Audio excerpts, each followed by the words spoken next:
യുപിയിലെ ഷാഹി പള്ളി സർവേക്കിടെ സംഘർഷം. സർവേ ഉദ്യോഗസ്ഥർക്കെതിരെ നടന്ന പ്രതിഷേധത്തിനിടെയാണ് സംഘർഷം. പോലീസും പ്രതിഷേധക്കാരും ഏറ്റുമുട്ടി. പോലീസിന് നേരെ കല്ലേറുണ്ടായി. സംഘർഷാവസ്ഥ തുടരുകയാണ്. അബ്ദുൾ റഷീദ് ചേരുന്നു.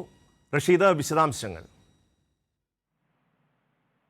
ഷമ്മി, യുപിയിലെ സംബാൽ ജില്ലയിൽ സ്ഥിതി ചെയ്യുന്ന ഷാഹി ജമാ മസ്ജിദുമായി ബന്ധപ്പെട്ടാണ് സംഘർഷം ഉണ്ടായിരിക്കുന്നത്. കഴിഞ്ഞ ദിവസം തന്നെ അത്തരത്തിൽ ഈ പള്ളിയുമായി ബന്ധപ്പെട്ട് സർവേ നടത്തുന്നതിൽ സംഘർഷമുണ്ടായിരുന്നു.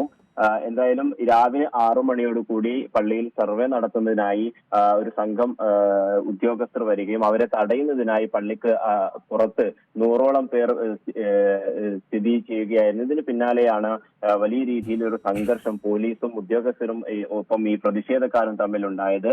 ഈ സർവേ തടയുന്നതിന്റെ ഭാഗമായി പ്രതിഷേധക്കാർ വലിയ രീതിയിലുള്ള പ്രതിഷേധമുയർത്തി രംഗത്തെത്തുകയായിരുന്നു. ഇതിന് പിന്നാലെ പോലീസിന് നേരെ വലിയ രീതിയിൽ കല്ലേറുണ്ടായി. പിന്നാലെയാണ് പോലീസും പ്രതിരോധത്തിന്റെ ഭാഗമായി ടിയർ ഗ്യാസ് അടക്കം ഉപയോഗിച്ചത്.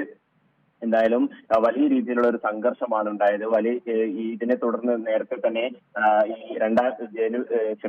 നവംബർ 19 തന്നെ നേരത്തെയും ഈ പള്ളിയിൽ സർവേ നടന്നിരുന്നു. അതായത് ഈ പള്ളി സ്ഥിതി ചെയ്യുന്ന സ്ഥലം, ഈ ജമാ മസ്ജിദ് സ്ഥിതി ചെയ്യുന്ന സ്ഥലം മുമ്പ് ശ്രീ ഹരിഹർ ക്ഷേത്രമായിരുന്നു എന്ന് ആരോപിച്ച് നേരത്തെ കോടതിയിൽ ഹർജി സമർപ്പിച്ചിരുന്നു. ഹർജിക്ക് പിന്നാലെയാണ് നവംബർ 19 സർവേ നടത്തണമെന്ന് കോടതി ഉത്തരവിട്ടതിന് പിന്നാലെ നടന്ന സർവേയിലും വലിയ രീതിയിലുള്ള ഒരു പ്രതിഷേധം ഉണ്ടായിരുന്നു. ഇതിന് പിന്നാലെയാണ് രണ്ടാം ഘട്ടത്തെ സർവേക്ക് വേണ്ടി ഉദ്യോഗസ്ഥർ ഇന്ന് രാവിലെ 6 മണിയോടുകൂടി ഈ പള്ളിക്ക് സമീപം എത്തിയത്. ഇതിനെ പ്രതിരോധിക്കുന്നതിന്റെ ഭാഗമായി വലിയ രീതിയിലുള്ള ഒരു സംഘർഷം ഉണ്ടാവുക. എന്തായാലും ഇപ്പോഴും സിംബാലിലെ വിവിധ പ്രദേശങ്ങളിൽ ഈ പള്ളിയുമായി ചുറ്റുമായുള്ള പ്രദേശങ്ങളിലൊക്കെ തന്നെയും ഈ സംഘർഷ അവസ്ഥ ഇപ്പോഴും നിലനിൽക്കുകയാണ്.